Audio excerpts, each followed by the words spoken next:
In today's video, I'm going to teach you how to get started making music in Soundtrap. We'll go from opening the website all the way to laying down your first music and beats, and we'll finish by making sure everything is calibrated so your project sounds the way it should. First, head to soundtrap.com. Log in and choose the account you want to use. If you see multiple workspace options, pick the one where you plan to create or access your music. Make sure you're on a reliable internet connection and a supported browser so the studio loads smoothly. And remember, keep your login details private and secure. Next, create a new project or open an existing one. If you're starting fresh, you'll land in a blank studio where you can build from scratch. If you already have a track in progress, select it from your projects and continue where you left off.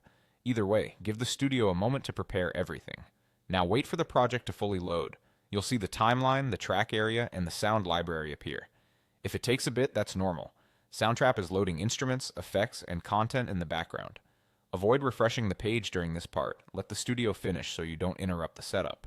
To begin making music, add music to your track and add beats. You can choose a software instrument or drag a loop from the library into the timeline.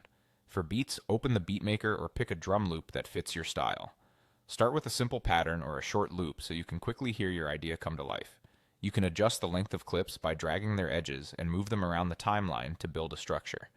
If you want your music and beats to match perfectly, set a consistent tempo and key at the top of the studio before you add more parts.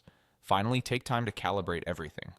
Check your audio settings so playback is clean and at a comfortable level.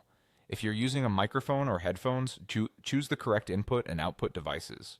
Run a quick latency or device test if you notice a delay, and nudge settings until the metronome feels tight. Balance your tracks by lowering anything that's too loud and pan elements slightly so they don't clash. A short calibration now saves you from headaches later.